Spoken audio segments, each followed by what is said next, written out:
Good afternoon everyone. My name is Amrita Misra and today I am going to discuss about the important MCQs that are very relevant for the upcoming examination. The subject is managing human resource management. ठीक है, तो हम किस subject का discuss करेंगे? Managing human resource. तो हम इसमें हर एक यूनिट से जितने भी इम्पॉर्टेंट क्वेश्चन हो सकते हैं जो आपके एग्जामिनेशन में आने के चांसेस हैं, हम वो डिस्कस करेंगे। And apart from question we will also discuss their answer, means कुछ अपवर्ड आंसर, जैसे कि हम क्या करेंगे कि ऊपर हम बताएंगे कि आंसर कैसे लिखेंगे, कितने पॉइंट्स होंगे, कैसे किस तरीके से आप क्वेश्चंस को अटेम्प्ट करेंगे। ठीक है, तो मीन्स शॉर्ट एक्सप्लेनेशन हम आपको प्रोवाइड करेंगे और आपको उसमें हम बताएंगे कि कैसे आप इसको डीप में लिख सकते हैं। ठीक है, तो let's start with the first question. The first question is from first unit, जो कि है, ये बहुत इंपॉर्टेंट क्वेश्चन है from the examination point of view. ठीक है, तो सबसे पहला क्वेश्चन क्या कहता है? Define human resource management and explain it's important and present day challenges. यहाँ पे पूछा गया है कि ह्यूमन रिसोर्स मैनेजमेंट क्या होता है, हमें उन्हें एक्सप्लेन करना है, और प्रेजेंट डे में जो ह्यूमन रिसोर्स मैनेजमेंट है वो क्या क्या चैलेंजेस फेस करते हैं प्रेजेंट इन्वायरमेंट में। ठीक है, तो हमें बताना है। तो सबसे पहले हम यहाँ पे कैसे क्वेश्चन को अटेम्प्ट करेंगे? मीनिंग लिखेंगे। ठीक है, हम सबसे पहले क्या करेंगे, हम क्या करेंगे, सबसे पहले हम मीनिंग लिखेंगे।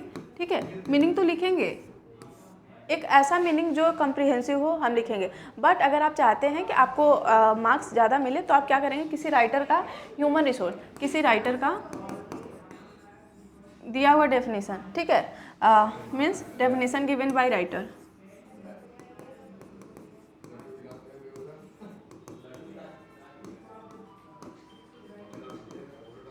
आप क्या कर सकते हैं, किसी राइटर का एक या दो डेफिनेशन जो दिया गया है एचआरएम का, आप उसे लिख सकते हैं। ठीक है, तो इससे क्या होगा कि हमारा जो क्वेश्चन करने का जो हमारा क्या होता है, एक इम्पैक्ट होता है, वो बढ़ता है। ठीक है, तो हम क्या करेंगे की मीनिंग लिखेंगे। तो जैसे हम यहाँ पे लिखेंगे कि एचआरएम क्या होता है, HRM refers to a process of, सबसे पहले हम क्या करते हैं एचआरएम में, ह्यूमन रिसोर्स मैनेजमेंट में हम क्या करते हैं, एम्प्लॉय को रिक्रूट करते हैं, वर्कर को क्या करते हैं, रिक्रूट करते हैं, तो उसका हम रिक्रूटमेंट करते हैं। ठीक है, तो हम पहले सबसे पहला स्टेप होता है रिक्रूटमेंट करना, फिर उनको क्या करते हैं, डेवलपमेंट देखना। डेवलपमेंट मीन्स हम उनको ट्रेनिंग प्रोवाइड करते हैं रिलेटेड टू द वर्क जिनके लिए उन्हें हायर किया गया है, हम उनको ट्रेनिंग प्रोवाइड करेंगे। Then after that what we will do maintaining, means कैसे हमें एम्प्लॉय को मेंटेन करना है विद इन द ऑर्गेनाइजेशन।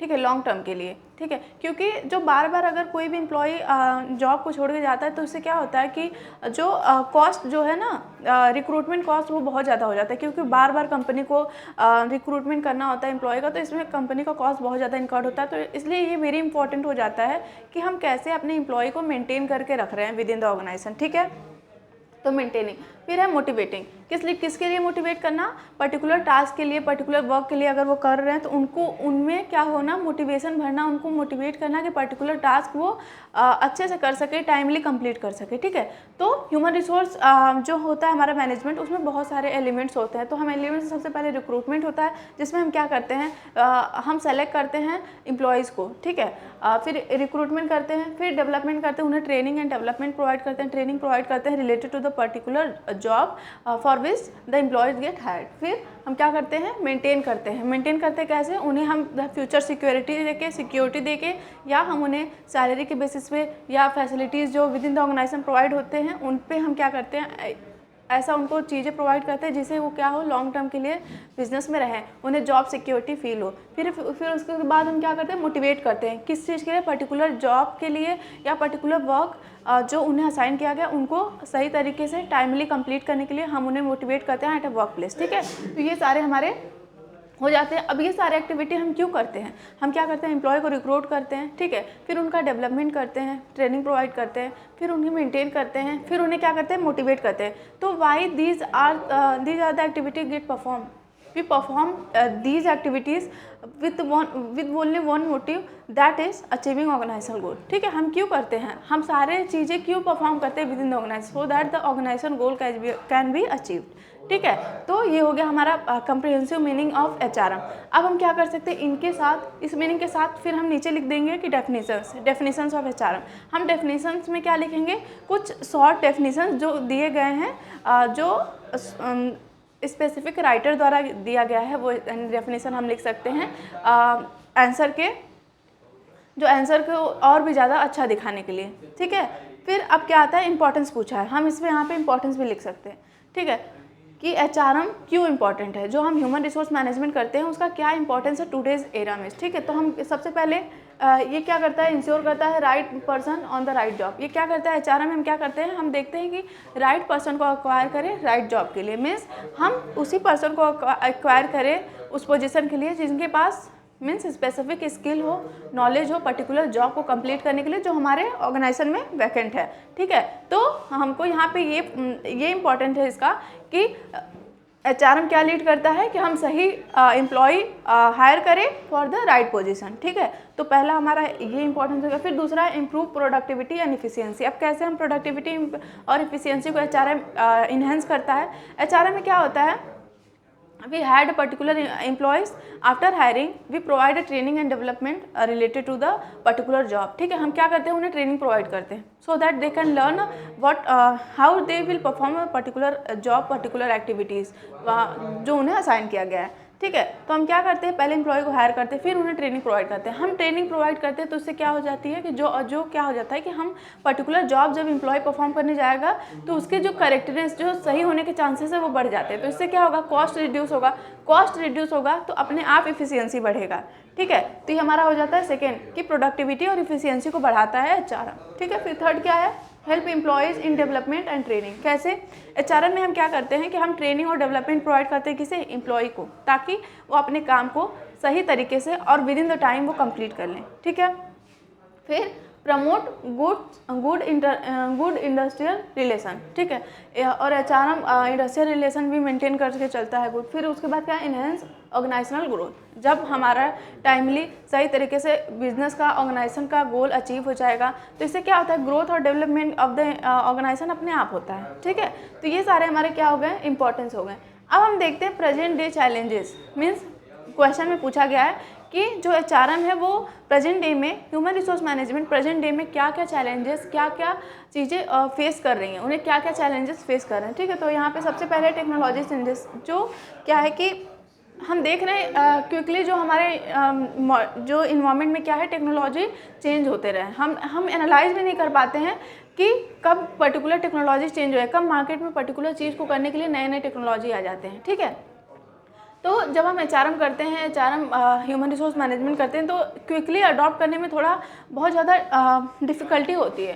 तो एक ये चैलेंजेस हो जाता है ह्यूमन रिसोर्स मैनेजमेंट के लिए। ठीक है, फिर दूसरा आता है ग्लोबलाइजेशन एंड कंपटीशन। इतना मार्केट में कंपटीशन बढ़ रहा है और चीज़ें ग्लोबलाइज होती जा रही हैं, ये भी एक इम्पॉर्टेंट चैलेंजेस है ह्यूमन रिसोर्स मैनेजमेंट के लिए। फिर मैनेजिंग डाइवर्सिटी, हम क्या करते हैं कि विद इन द ऑर्गेनाइजेशन बहुत वेराइटी के लोग होते हैं, उनकी थिंकिंग अलग होती है, उनकी सोच अलग होती है। ठीक है, और एक ह्यूमन को मैनेज करना बहुत ही ज़्यादा डिफिकल्ट हो जाता है। क्यों, क्योंकि हम उनके इंटरनल जो हम उनके मन का जो चीज़ें हम जान नहीं पाते हैं। ये बहुत डिफिकल्ट होता है कि पर्टिकुलर पर्सन के अंदर क्या चीज़ें, क्या माइंड में उनके अंदर चल रही है, हम उन्हें जान पाएँ। ठीक है, तो एक ह्यूमन को मैनेज करना वो बहुत ज़्यादा डिफिकल्ट हो जाता है। ठीक है, तो एक ये भी चैलेंजेस कि हम डाइवर्सिटी को मैनेज करना ये इम्पॉसिबल हो जाता है बहुत है। हम 100% तो नहीं जान सकते कि उनके माइंड में क्या चल रहा है। ठीक है, फिर आता है रिटेनिंग टैलेंट। ये भी बहुत ज़्यादा डिफिकल्ट हो जाता है कि जो हमारे ऑर्गेनाइजेशन में टैलेंटेड पर्सन है, जो वर्क कर रहे हैं, उन्हें रिटेन करना लॉन्ग टर्म पीरियड के लिए। देखो, एक कुछ हमारे टैलेंटेड एम्प्लॉयज़ होते हैं within the organization for जिनकी वजह से ऑर्गेनाइजेशन बहुत ज़्यादा ग्रोथ और डेवलप करती है। ठीक है, तो उनको रिटेन करने के लिए लॉन्गर पीरियड के लिए कंपनी को बहुत ज़्यादा उन्हें फाइनेंशियल असिस्टेंस प्रोवाइड करना पड़ता है, फाइनेंशियल सिक्योरिटीज़ प्रोवाइड करना होता है। उन्हें क्या होता है, रिकॉग्निशन प्रोवाइड करना, सो दैट वो फील करे कि हम एक इम्पॉर्टेंट पार्ट हैं ऑर्गेनाइजेशन का और वो लंबे समय तक विद इन द ऑर्गेनाइजेशन वो रहें। ठीक है, तो ये भी बहुत ज़्यादा डिफिकल्ट हो जाता है। फिर होता है रिमोट वर्किंग इशूज़। क्या होता है कि कुछ सिचुएशन ऐसे आ जाता है जिनकी वजह से एम्प्लॉय क्या करता है, घर से काम करता है, वर्क फ्रॉम होम करता है, तो उसमें भी बहुत सारे इशूज़ आ जाते हैं, एम्प्लॉय को मैनेज करना, उनको चीज़ें बताना, तो ये भी एक एचआर में बहुत ज़्यादा डिफिकल्टी है। फिर legal and ethical issues in HR, बहुत सारे लीगल और एथिकल इशूज़ होते हैं जिनको फॉलो करने होते हैं एचआर को, तो ये भी बहुत सारी चीज़ें हैं जिसमें डॉक्यूमेंटेशन प्रोसेस और ये सब चीज़ें बहुत ज़्यादा हैं, तो चीज़ों को कॉम्प्लिकेटेड बनाता है। ठीक है, तो ये सारे प्रेजेंट चैलेंजेस है। अब हम यहाँ पे क्या है कि due to shorten time spend हम क्या लिख के हम 5 पॉइंट ही लिख पाएँ, बट आपको ऐसे नहीं करना है। आपको आंसर जब लिखना है तो आप मिनिमम 10 पॉइंट तो लिखे ही, ठीक है। लॉन्ग टर्म आंसर है, आप 10 पॉइंट लिखे, ठीक है। अब ट्राई करें कि एक जो 2 पॉइंट है हम उन्हें एक पेज में कवर अप करें, ठीक है। और ऐसे 10 पॉइंट आप लिखेंगे तो 5 पेज ऐसे हो जाएगा, 2 पेज में हम अपना डेफिनेशन और फीचर कैरेक्टरिस्टिक, ऐसे आप सीखिए कि आपको आंसर कैसे आपको आंसर करना है, चीज़ों को कैसे आपको ज़्यादा से ज़्यादा पेज कवर करना है, और ऐसा आप आंसर राइटिंग करें कि वो इन्हेंसिंग दिखे, कैप्चरिंग हो, आई कैप्चरिंग हो, ठीक है। तभी आपको अलग नंबर अच्छे से मिल पाएगा। अब हम चलते हैं सेकेंड क्वेश्चन के पास। सेकेंड है what is HRP and it's limitation, और स्टेप्स भी बताना है हमें। HRP means human resource planning क्या होता है, फिर स्टेप्स क्या होते हैं ह्यूमन रिसोर्स प्लानिंग में, और उनके लिमिटेशंस क्या होते हैं। अब यहाँ पे लिमिटेशन पूछा है, तो हम लिमिटेशन कर रहे हैं तो हम इसका एडवांटेज भी करके जाएंगे, ठीक है। हम ये इंश्योर करेंगे कि हमारे एक पर्टिकुलर टॉपिक से रिलेटेड हम जितना टॉपिक कवर कर सकते हैं, जितनी चीज़ें कवर कर सकते हैं हम करेंगे। तो यहाँ पे अगर लिमिटेशन पूछा है तो हो सकता है कि एडवांटेजेस भी पूछ ले, ठीक है। तो इसी वजह से आपको यहाँ पे लिमिटेशन के साथ साथ इसके एडवांटेज भी हमें करना है, ठीक है। तो ये क्या है, एचआरपी क्या होता है, ह्यूमन रिसोर्स प्लानिंग क्या होता है, ये एक प्रोसेस होता है जिसमें हम क्या करते हैं, ये process of forecasting organization futures man power need planning to meet them, ठीक है। Means HRP is the process of forecasting the organization future man power need and planning to meet them. इसमें क्या होता है एचआरपी में, हम ये forecast करते हैं कि फ्यूचर में हमें कितना एम्प्लॉयज़ रिक्वायर्ड है for the purpose of completing particular task. अगर हम पर्टिकुलर टास्क को कंप्लीट करना चाहते हैं within the organization future में, तो उनके लिए हमें कितना एम्प्लॉय रिक्वायर्ड होंगे पर्टिकुलर टास्क को करने के लिए, ठीक है। हम उन्हें देखते हैं और हम ये प्लान करते हैं कि हम कैसे उन्हें फ्यूचर में एक्वायर करेंगे या कैसे हम उन्हें हायर करेंगे, ठीक है। तो ह्यूमन रिसोर्स प्लानिंग हम किसके लिए करते हैं, फ्यूचर्स के लिए करते हैं, फ्यूचर के लिए करते हैं। तो ह्यूमन रिसोर्स का है, ह्यूमन रिसोर्स प्लानिंग कर रहे हैं, तो ह्यूमन में क्या आता है, ह्यूमन रिसोर्स हमारे क्या होते हैं, एम्प्लॉय होते हैं। तो ये ह्यूमन रिसोर्स प्लानिंग जो होता है ये इसमें ये बताता है कि हम फ्यूचर में हमें कितने एम्प्लॉय रिक्वायर्ड होंगे for the purpose of completing particular task, और रिक्वायर्ड भी होंगे तो हम उन्हें किस तरीके से हम उन्हें एक्वायर करेंगे, कहाँ किस सोर्सेस से, ठीक है। तो यही है हमारा ह्यूमन रिसोर्स प्लानिंग, ठीक है।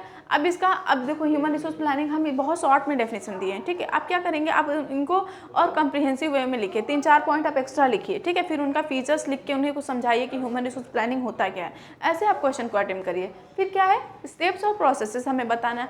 तो ये स्टेप्स एंड प्रोसेसेस हैं, ठीक है, जिसमें 7 स्टेप्स और प्रोसेस है किसका, ह्यूमन रिसोर्स प्लानिंग का। तो सबसे पहले ह्यूमन रिसोर्स प्लानिंग में हम क्या करते हैं कि असेसिंग ऑर्गेनाइजेशन ऑब्जेक्टिव। हम क्या करते हैं, ऑर्गेनाइजेशन ऑब्जेक्टिव को असेस करते हैं। हम ये देखते हैं कि जो हमारे ऑर्गेनाइजेशन में पर्टिकुलर क्या ऑब्जेक्टिव, क्या गोल है, ठीक है। यहाँ ऑब्जेक्टिव हमारा क्या हो सकता है, पर्टिकुलर स्पेसिफिक टास्क हो सकता है। जैसे डिफरेंट डिपार्टमेंट है, वो सारे डिपार्टमेंट अपने अलग अलग डिपार्टमेंटल गोल सेट करते हैं, तो हम यही देखते हैं, वो भी ऑर्गेनाइजेशन ऑब्जेक्टिव हो सकता है, ठीक है। तो वो क्या हो सकता है कि वो जब गोल सेट करेंगे, मीन्स गोल में क्या होता है, पर्टिकुलर एक्टिविटी करके जो हमें परफॉर्म करके पर्टिकुलर चीज़ों को अचीव करना होता है, वही हमारा गोल होता है, ठीक है। तो डिफरेंट डिपार्टमेंट का अलग अलग गोल होता है, तो हम सबसे पहले ऑर्गेनाइजेशनल गोल को डिफाइन करेंगे। फिर दूसरा क्या करेंगे, करंट एचआर ऑडिट। हम क्या करेंगे, जो हमारे करंट एचआर ऑडिट है, एचआर ऑडिट में करंट कितने एम्प्लॉयज़ हैं विद इन द ऑर्गेनाइजेशन, हम देखेंगे कि जो हमारे मैन पावर हैं विद इन द ऑर्गेनाइजेशन अभी कितना है, ठीक है। हम देखेंगे कि कितने number of employ particularly present है विद इन द ऑर्गेनाइजेशन। फिर हम क्या देखेंगे, फोरकास्ट डिमांड। हम देखेंगे कि हमें फ्यूचर के लिए कितने एम्प्लॉय की रिक्वायरमेंट है। फोरकास्ट डिमांड मीन्स यहाँ डिमांड की किसकी बात कर रहा है, मैन पावर डिमांड के। फ्यूचर में हमें किसी भी वर्क को कंप्लीट करने के लिए कितने और एम्प्लॉय रिक्वायर्ड होंगे, ये बताता है हमारा फोरकास्ट डिमांड, ठीक है। फिर forecast supply. Forecast supply means हम ये देखेंगे कि जो हमारे मार्केट में हम डिमांड देख लेंगे कि हमें कितने नंबर ऑफ एम्प्लॉय की ज़रूरत है विद इन द ऑर्गेनाइजेशन। फिर हम क्या करेंगे, सप्लाई देखेंगे, कहाँ से, किस सोर्सेज से उस जो हमारे एम्प्लॉय को हम एक्वायर कर सकते हैं, ठीक है। तो हम सोर्सेज देख लेंगे। फिर क्या करेंगे, फिक्स मैन पावर गैप। फिर हम गैप देखेंगे कि हमारे मार्केट में सप्लाई कितना है मैन पावर का, फिर हमारा डिमांड कितना, तो उनमें कितना गैप है, फिर गैप देखने के बाद एक्शन प्लान लेंगे। एक्शन प्लान में हम क्या करते हैं, रिक्रूटमेंट करते हैं, ट्रेनिंग करते हैं, रिक्रूटमेंट करते हैं, ट्रेनिंग करते हैं, फिर ट्रांसफ़र एक्सेट्रा जो भी हमें करना होता है। या तो एम्प्लॉय एक्सेस हैं तो हम क्या करेंगे, हम उन्हीं में अपना काम चलाएंगे, बट अगर डेफिसिट में है तो हम नए नए रिक्रूटमेंट करेंगे एम्प्लॉय का, फिर उन्हें ट्रेनिंग प्रोवाइड करेंगे पर्टिकुलर टास्क को कंप्लीट करने के लिए। फिर क्या करेंगे, हम मॉनिटरिंग एंड कंट्रोल करेंगे। Monitoring and control means particular activities को परफॉर्म करते हैं, फिर उनमें कंट्रोल करेंगे कि पर्टिकुलर वर्कर जो हैं वर्क प्लेस पे कैसे काम को कर रहे हैं। ठीक है, तो ये सारे हमारे स्टेप्स होते हैं, प्रोसेस होते हैं। ठीक है, तो सबसे पहला स्टेप्स होता है असेसिंग ऑर्गेनाइजेशनल ऑब्जेक्टिव। हम सबसे पहले क्या देखते हैं कि ऑर्गेनाइजेशन का ऑब्जेक्टिव क्या है। फिर सेकंड स्टेप में आता है करंट एचआर ऑडिट करेंगे। ठीक है, हम देखेंगे कितनी अवेलेबिलिटी है। फिर हम क्या करेंगे, फोरकास्ट डिमांड करेंगे।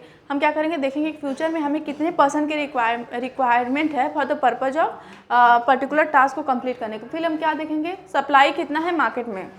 फिर उसके बाद हम गैप फाइंड आउट करेंगे। गैप फाइंड आउट करने के बाद हम रिक्रूटमेंट करेंगे या ट्रेनिंग प्रोवाइड करेंगे। ठीक है, फिर उसके बाद हम क्या करेंगे, मॉनिटरिंग और कंट्रोल करेंगे। तो ये हमारे स्टेप्स हो गए।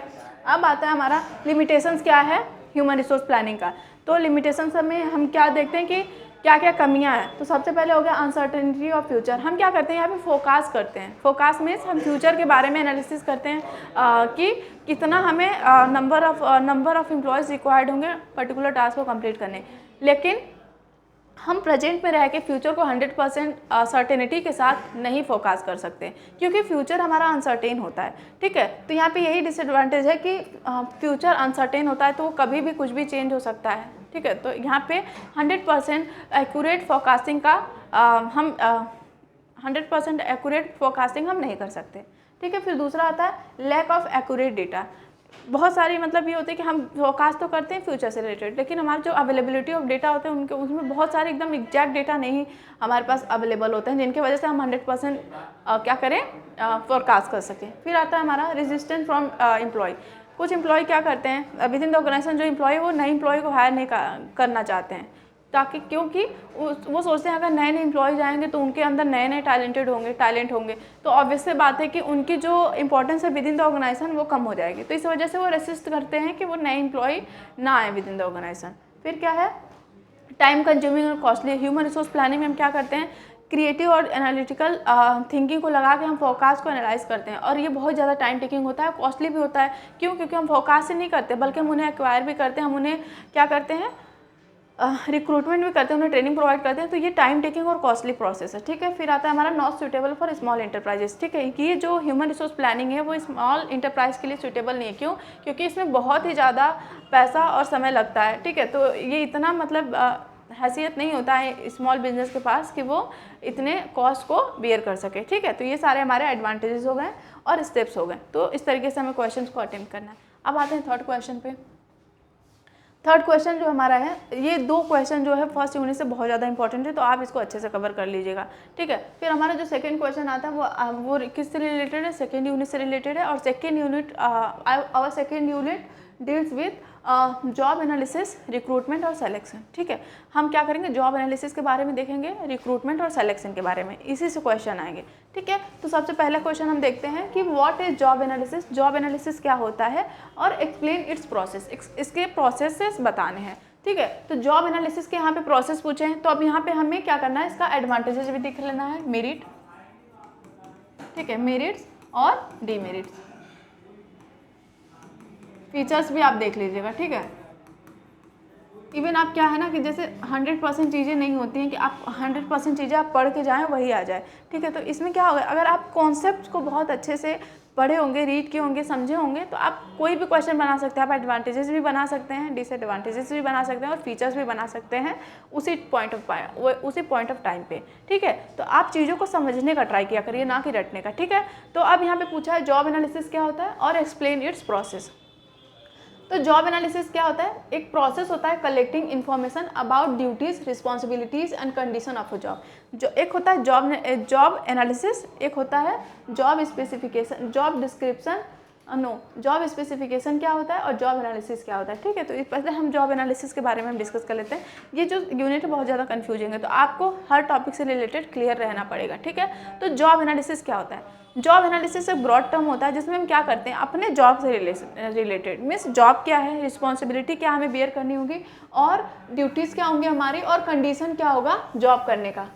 ठीक है, means job analysis is the process of collecting information about duties, responsibilities and conditions of a job. हम एक जॉब के बारे में हर एक इन्फॉर्मेशन का पता लगाना, मीन्स हमारी ड्यूटीज़ क्या है, रिस्पॉन्सिबिलिटी क्या होगी और what will be the condition in which we have to perform a particular job. ठीक है, तो इन सब के बारे में पता लगाना ही हमारा क्या होता है, जॉब एनालिसिस। एक पर्टिकुलर जॉब जो हमारा, उनके बारे में एनालिसिस करना, ये हमारा क्या कहलाता है, जॉब एनालिसिस कहलाता है। ठीक है, अब प्रोसेस क्या होता है इसका, हम कैसे जॉब एनालिसिस करते हैं। ठीक है, तो सबसे पहला इसका स्टेप्स होता है decide purpose of job analysis. हम पहले ये देखेंगे कि हम जॉब एनालिसिस कर क्यों रहे हैं, क्या ऑब्जेक्टिव है, क्या मोटिव है बिहाइंड डूइंग जॉब एनालिसिस। ठीक है, तो सबसे पहले तो हम यही देखेंगे कि जॉब एनालिसिस का क्या मोटिव है। जब हम मोटिव हमें जब एनालिसिस हो जाएगा मोटिव का, तो फिर हम सेकेंड स्टेप पे चलेंगे जो कि होगा सेलेक्ट जॉब फॉर स्टडी। फिर हम देखेंगे कि हमें किस पर्टिकुलर जॉब, बहुत टाइप के जॉब अवेलेबल होते हैं within the organization, but हमें किसका जॉब एनालिसिस करना है ये हम सेलेक्ट करेंगे। ठीक है, फिर उसके बाद हम जॉब से रिलेटेड डेटा कलेक्ट करेंगे। जॉब से रिलेटेड डेटा कलेक्ट करेंगे थ्रू ऑब्जर्वेशन। पर्टिकुलर एम्प्लॉय को हम ऑब्जर्व करेंगे, देखेंगे कि मतलब पिछले एक वीक से हम उसे ऑब्जर्व कर रहे हैं, फिर हम जाके एक वीक के लास्ट में हम रिजल्ट निकालेंगे कि कैसा उन्होंने परफॉर्म किया, उनका क्या बिहेवियर था ड्यूरिंग वर्क। ठीक है, सारी चीज़ें फिर हम क्या करेंगे, ऑब्जर्वेशन से हम कर सकते हैं या उनका इंटरव्यू ले सकते हैं। फेस टू फेस हम इंटरव्यू में उनसे क्वेश्चन करेंगे और हम उनका बिहेवियर ऑब्जर्व करेंगे और किस तरीके से वो आंसर दे रहे हैं, ये चीज़ें कर सकते हैं। फिर क्वेश्चन आया, या फिर हम क्या कर सकते हैं, एक क्वेश्चन आयर फॉर्मेट में हम क्या करेंगे, बहुत सारे क्वेश्चन करके हम उनके बुकलेट फॉर्म में दे देंगे और वो आंसर करके वापस कर देंगे। तो ये सारे क्या है मेथड है जिनसे हम क्या कर सकते हैं, डेटा को कलेक्ट कर सकते हैं। फिर हम क्या करेंगे, fourth step, record and verified job data. फिर हम क्या करेंगे, रिकॉर्ड करेंगे या वेरीफाई करेंगे जॉब डेटा को। फिर उसके बाद आता है प्रिपेयर जॉब डिस्क्रिप्शन। फिर हम क्या करते हैं, जॉब डिस्क्रिप्शन प्रिपेयर करते हैं। ठीक है, फिर प्रिपेयर जॉब स्पेसिफिकेशन। देखो जॉब डिस्क्रिप्शन क्या करता है, डिस्क्राइब करता है जॉब को, बट जॉब स्पेसिफिकेशन, देखो जॉब डिस्क्रिप्शन क्या करता है, describe job, but job specification क्या करता है, ये जॉब को नहीं डिस्क्राइब करता है, ये क्या करता है, डिस्क्राइब जॉब होल्डर। ठीक है, मीन्स जो पर्टिकुलर एम्प्लॉय है जिसने क्या किया है, जिसको जॉब परफॉर्म करना है, उनमें क्या क्या क्वालिटीज़ होने चाहिए। ठीक है, उनमें क्या क्या क्वालिटीज़ होने चाहिए, क्वालिफिकेशन। ठीक है, फिर क्या क्या मीन्स उनके फीचर्स होने चाहिए, ये सारी चीज़ें मीन्स उनको क्या क्या एजुकेशनल चीज़ें उनको फुलफिल करना चाहिए, उनकी क्वालिटीज़ क्या क्या होनी चाहिए। मीन्स जॉब होल्डर्स जो होते हैं और जिन उनके बारे में सारी चीज़ें पता करना, वो हमारा होता है जॉब स्पेसिफिकेशन। और जॉब डिस्क्रिप्शन मीन्स हम जब जॉब को, पर्टिकुलर नेचर ऑफ जॉब को हम डिफाइन करते हैं तो हमारा आता है जॉब डिस्क्रिप्शन। हम जॉब डिस्क्रिप्शन मीन्स हम यहाँ पे कह सकते हैं जो हमारा पोस्ट है, जॉब का जो पोस्ट है हम उसको डिस्क्राइब करते हैं। और जॉब स्पेसिफिकेशन में पर्टिकुलर पर्सन जो होता है हम उन्हें डिस्क्राइब करते हैं जो उस पोस्ट के लिए बने होते हैं। ठीक है, अब आता है हमारा difference between job description and job specification. ये एक चौथा क्वेश्चन हो गया कि हमें हमेशा डिफरेंस जो लिखना है वो हमारा 10 पॉइंट मिनिमम होना चाहिए, मैक्सिमम हम चाहें तो 50 और 20 डिफरेंस लिख सकते हैं। ठीक है, तो यहाँ पे क्या है, और हमें हमेशा जो डिफरेंस अगर हम लिख रहे हैं क्वेश्चन में विद इन द एग्जामिनेशन, हम अगर डिफरेंस लिख रहे हैं तो हमेशा हम चार्ट फॉर्मेट में लिखें। ठीक है, हमेशा ये आपको मतलब इंश्योर करिएगा कि आप हमेशा चार्ट फॉर्मेट में लिखिएगा। सबसे पहले यहाँ पे क्या लिखेंगे आप, जॉब डिस्क्रिप्शन, फिर यहाँ पे लिखेंगे जॉब स्पेसिफिकेशन। ठीक है, यहाँ पे क्या करेंगे, point of difference. Point of difference आप हमेशा लिखिएगा, जैसे यहाँ पे मीनिंग हो गया। ठीक है, फिर फोकस लिख दिए, तो जैसे मतलब जैसे जैसे आपका पॉइंट है आप वैसे वैसे करके लिखिएगा। ठीक है, तो मिनिमम 10 और मैक्सिमम 15 तक आप लिख सकते हैं। तो जॉब डिस्क्रिप्शन क्या करता है, written statement of duties, responsibilities and working condition. Duties क्या होंगी पर्टिकुलर जॉब का, रिस्पॉन्सिबिलिटीज़ क्या होगी और वर्किंग कंडीशन क्या होगा जिसमें आपको जॉब परफॉर्म करना है। ठीक है, तो ये जॉब से रिलेटेड होगा। सोच व्हाट द जॉब इज़, ये क्या शो करता है कि आपका काम क्या है, जॉब क्या है। ठीक है, ये शो करता है। अब हमारा जॉब स्पेसिफिकेशन पे आते हैं, तो ये एक स्टेटमेंट होता है, statement of worker qualification, skill and ability. ये बताता है कि जो वर्कर पर्टिकुलर जॉब के लिए असाइन हुआ है उनके अंदर क्या स्किल होना चाहिए, एबिलिटी क्या होना चाहिए और उनके अंदर क्वालिफिकेशन क्या होना चाहिए पर्टिकुलर पोस्ट के लिए। ठीक है, तो ये पर्टिकुलर पर्सन के क्वालिफिकेशन के बारे में डिफाइन करता है। ठीक है, इस सोच who can do the job, ये क्या शो करता है, जॉब डिस्क्रिप्शन हमारा बताता है जॉब क्या है, और जॉब स्पेसिफिकेशन बताता है कि कौन इस जॉब को परफॉर्म कर सकता है। ठीक है, जैसे अब यहाँ पे हम क्या करेंगे, 10 यहाँ पे नहीं, 3 to 4 नहीं, हम 10 to 15 डिफरेंसेस लिखेंगे, लॉन्ग टर्म है तो, लॉन्ग टर्म आंसर राइटिंग है तो। ठीक है, अब हम चलते हैं नेक्स्ट क्वेश्चन पे। Explain the factors affecting recruitment and the sources of recruitment. ये वेरी इंपॉर्टेंट है। सोर्सेज ऑफ रिक्रूटमेंट, 2 सोर्सेज होते हैं। ठीक है, सबसे पहले हमारा होता है इंटरनल सोर्सेज,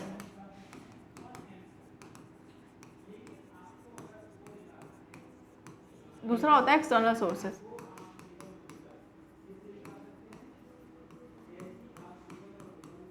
तो इंटरनल सोर्सेज में हम क्या करते हैं, एम्प्लॉय को हायर करते हैं विद इन द ऑर्गेनाइजेशन। हम विद इन द ऑर्गेनाइजेशन जब हम क्या करते हैं, हायर करते हैं। अब इसमें कैसे होगा, हम या तो ट्रांसफ़र कर देते हैं, प्रमोशन, डिमोशन, ट्रांसफ़र, ठीक है, ऐसे कर देते हैं। और एक्सटर्नल में क्या होते हैं हमारे, जैसे कि एक्सटर्नल में बहुत सारे सोर्सेस होते हैं। ठीक है, तो हम इसको 1 by 1 देखेंगे। जैसे एक्सटर्नल में हो गया हमारा एडवर्टाइजमेंट करके हम, फिर आता है हमारा जॉब पोर्टल से,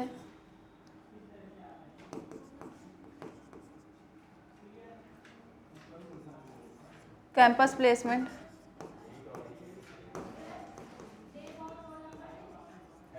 फिर आता है एम्प्लॉय रिकमेंडेशन।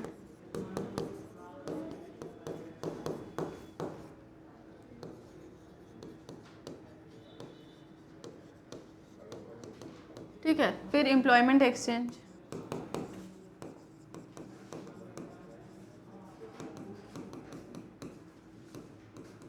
तो ऐसे ऐसे क्या है ना, बहुत सारे मतलब सोर्सेस होते हैं, एक्सटर्नल भी इंटरनल भी। ठीक है, तो हम क्या करते हैं, तो हम सबसे पहले देखते हैं कि factors affecting recruitment and sources of recruitment. क्या क्या फैक्टर्स हैं जो अफेक्ट करता है रिक्रूटमेंट को।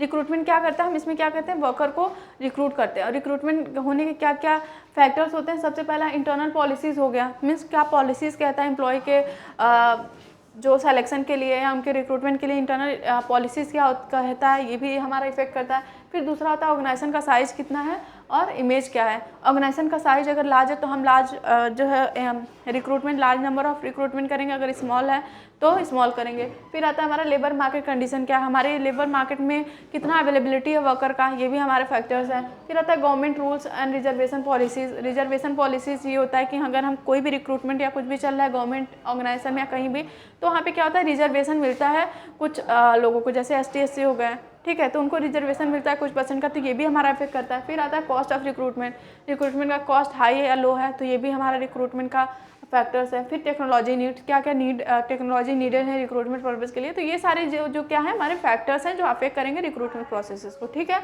अब आते हैं सोर्सेस ऑफ रिक्रूटमेंट। तो हमें बताया कि 2 सोर्सेस ऑफ रिक्रूटमेंट होते हैं। सबसे पहला internal, when we recruit the employ from within the organization, तो हमारा इंटरनल रिक्रूटमेंट हो जाएगा।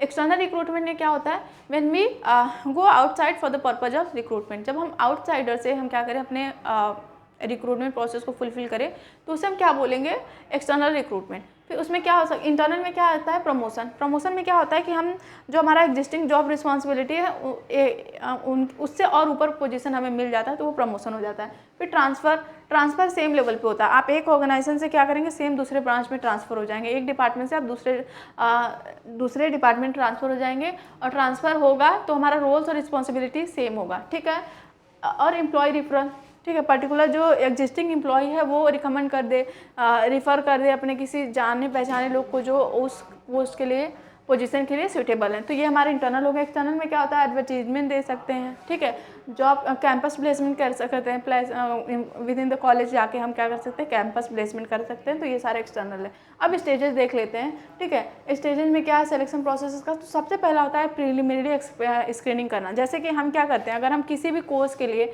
फॉर्म फिल कर रहे हैं, तो सबसे पहले फॉर्म हमारा चेक होता है कि जो सारे इन्फॉर्मेशन फिल किए गए हैं वो करेक्ट है कि नहीं, उनका प्रूफ के अकॉर्डिंग उनके सारे स्क्रीनिंग मीन्स सारे चीज़ों को चेक किया जाता है। ठीक है, तो ये हो गया पहला हमारा प्रीलिमिनरी स्क्रीनिंग। फिर हम क्या करते हैं, एप्लीकेशन ब्लैंक।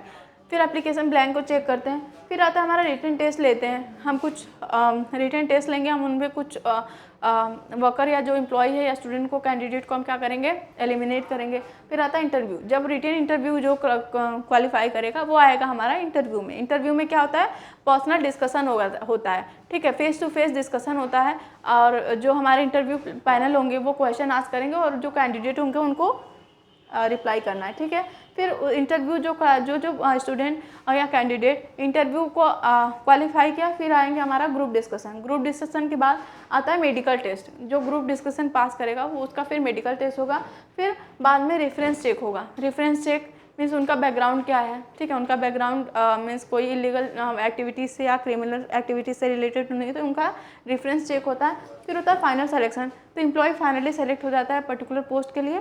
फिर उसके बाद जॉब ऑफर उन्हें दिया जाता है, ठीक है, जॉब ऑफर उन्हें मेल के थ्रू दिया जाता है या हम क्या पोस्ट के थ्रू भी भेज सकते हैं। फिर आता है हमारा प्लेसमेंट। प्लेसमेंट उनका हो जाता है। प्लेसमेंट में हम क्या करते हैं, इंट्रोड्यूस कराते हैं एम्प्लॉय को, न्यूली सेलेक्टेड एम्प्लॉय को with the rules and superior subordinate of the organization, ठीक है।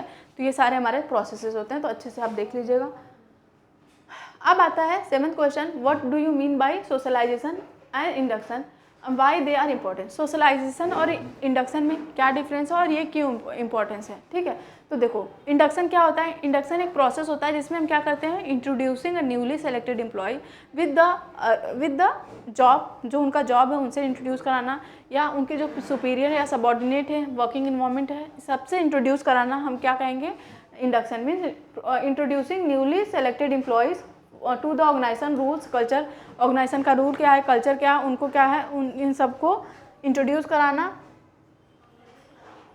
और सोशलाइजेशन क्या होता है, socialization refers to process of adopting employees to the organization culture and values, ठीक है। कैसे एम्प्लॉय क्या करता है, ऑर्गेनाइजेशन के कल्चर को और वैल्यूज को अडॉप्ट करता है, ये कहलाता है हमारा क्या, सोशलाइजेशन, ठीक है।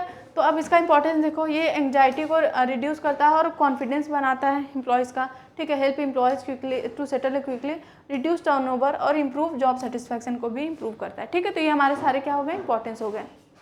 अब नेक्स्ट पॉइंट पे चलते हैं कि ट्रेनिंग और डेवलपमेंट क्या होता है, परफॉर्मेंस अप्रेजल क्या होता है। ये भी एक इंपॉर्टेंट क्वेश्चन है यूनिट 3 से, ट्रेनिंग डेवलपमेंट क्या होता है और परफॉर्मेंस अप्रेजल क्या होता है। तो क्या होता है, सबसे पहले अब यूनिट 3 हो गया। अब इससे क्या है, explain the process and method of training. कितने प्रोसेसेस होते हैं, क्या प्रोसेस होता है ट्रेनिंग के और मेथड कितने होते हैं। तो ट्रेनिंग का जो ट्रेनिंग प्रोवाइड करने का 2 मेथड होता है,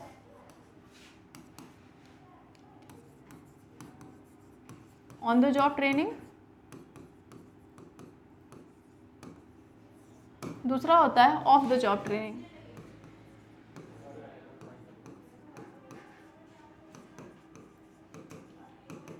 ठीक है। तो ये हमारे 2 हो गए ट्रेनिंग। तो पहले प्रोसेस हम देख लेते हैं। तो सबसे पहले अगर हम ट्रेनिंग प्रोवाइड करना होता है तो सबसे पहला इसका स्टेप है ट्रेनिंग नीड एनालिसिस। हम देखते हैं कि ट्रेनिंग की ज़रूरत क्यों है, क्यों हमें ट्रेनिंग प्रोवाइड करना है, उसके बारे में एनालिसिस करेंगे। फिर सेटिंग ट्रेनिंग ऑब्जेक्टिव, फिर हम ट्रेनिंग ऑब्जेक्टिव को सेट करेंगे। फिर थर्ड होता है हमारा डिजाइनिंग ट्रेनिंग प्रोग्राम। हम ट्रेनिंग प्रोग्राम डिजाइन करेंगे, कैसे हमें ट्रेनिंग को करना है फ्यूचर में, क्या क्या मेथड को यूज़ करेंगे। फिर हम रियली में इम्प्लीमेंट करेंगे प्लान को, फिर इवेलुएट करेंगे। अब ट्रेनिंग मेथड देखो हमारा 2 होते हैं, एक ऑन द जॉब होते हैं, जो हम क्या, इसको हम क्या कर सकते हैं,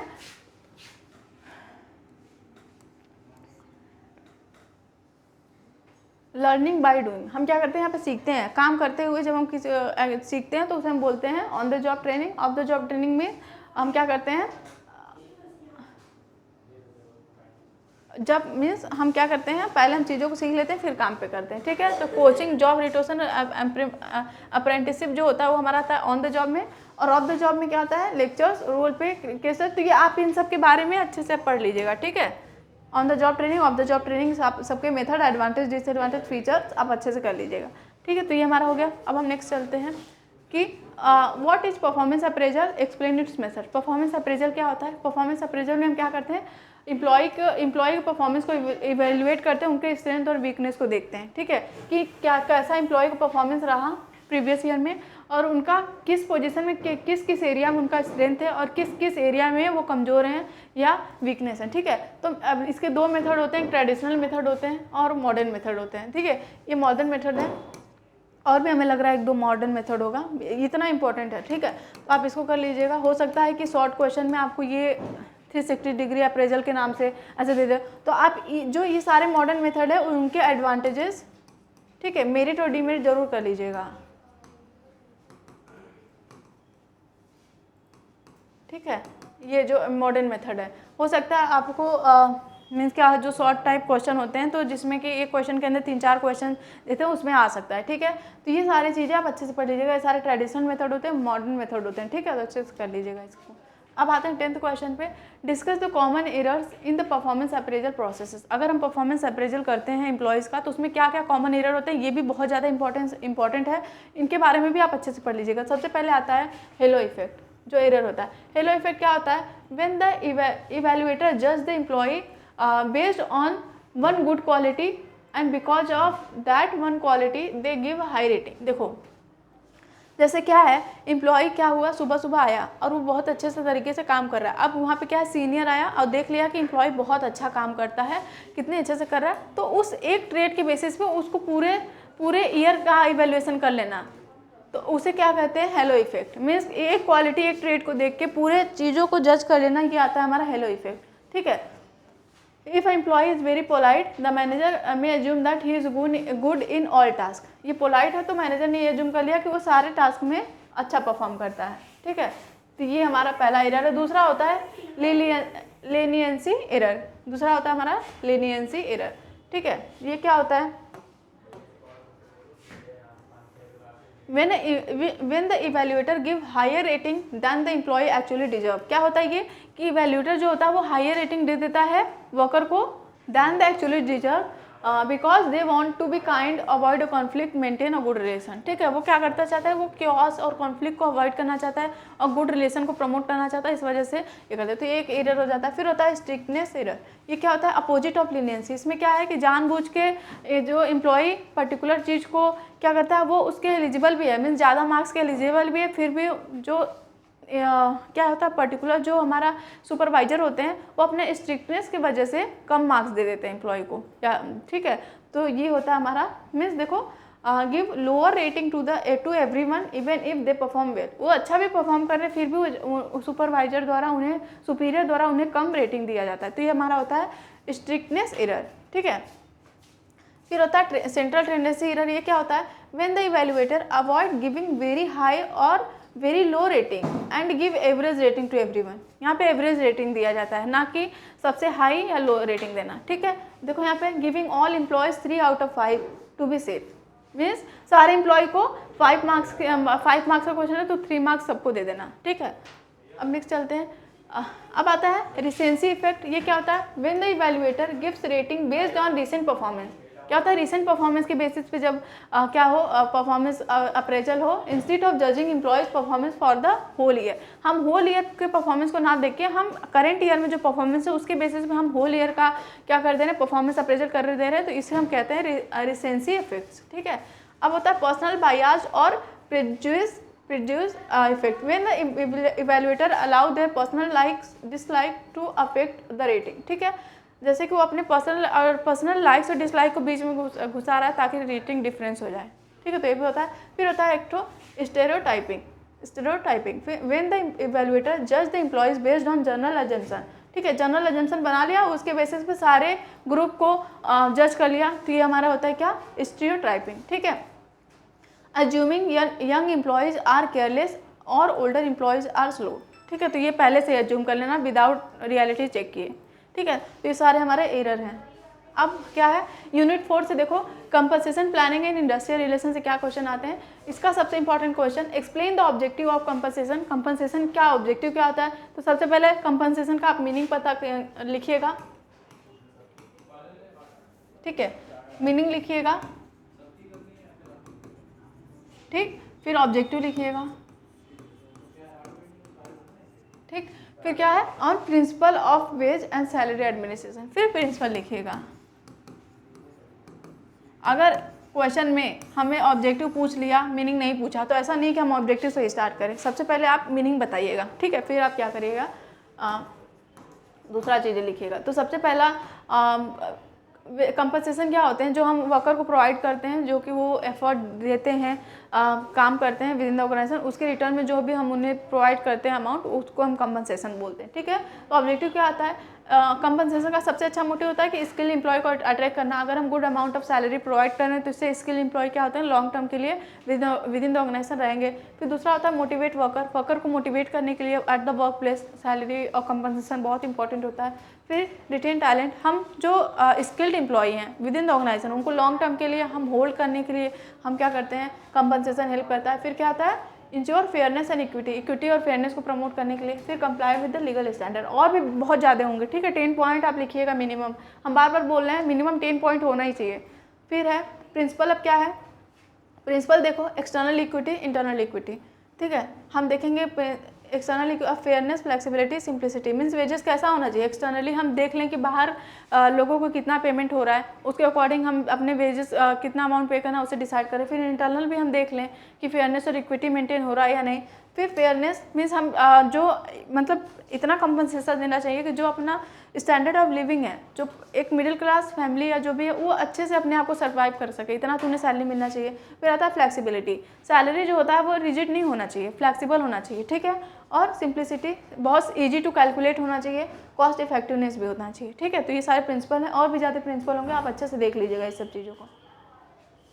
अब आता है last question, what is collective bargaining. Collective bargaining क्या होता है, और explain the process and importance. ठीक है, इंपॉर्टेंस पूछ रहा है, प्रोसेस पूछ रहा है। कलेक्टिव बार्गेनिंग क्या होता है, जब एम्प्लॉय के बीच में नेगोशिएशन होता है, एम्प्लॉय और एम्प्लॉयर के बीच में नेगोशिएशन होता है, particular issues within the organization अगर हो गए हो तो उन्हें रिजॉल्व करने के लिए जो हमारे क्या होते हैं, नेगोशिएशन करता है, नेगोशिएशन होता है between the employer and employ, उसे हम बोलते हैं क्या, कलेक्टिव बार्गेनिंग। ठीक है, तो इसके क्या प्रोसेस होते हैं, सबसे पहले प्रिपेयर करते हैं हम चीज़ों को कि किस चीज़ पे हमें क्या करना है, जो भी मैटर है या इशूज़ है हम उनको प्रिपेयर करते हैं। फिर डिस्कशन करते हैं, उस पर डिस्कशन करते हैं, सेकंड प्रोसेस हो गया, हम उन्हें सामने सामने बैठ के डिस्कस करते हैं। फिर नेगोशिएशन करते हैं। ठीक है, फिर उसके बाद क्या करते हैं, एग्रीमेंट होता है नेगोशिएशन से रिलेटेड, फिर इंप्लीमेंट कर दिया जाता है, फिर उसे रिव्यू किया जाता है कि जो भी हम इंप्लीमेंट किए वो टाइमली चल रहा है या नहीं। ठीक है, फिर उसका इंपॉर्टेंस आता है कि ये क्या करता है, कलेक्टिव बार्गेनिंग रिड्यूस करता है कन्फ्लिक्ट के चांसेस को रिड्यूस करता है, कोऑपरेशन को प्रमोट करता है,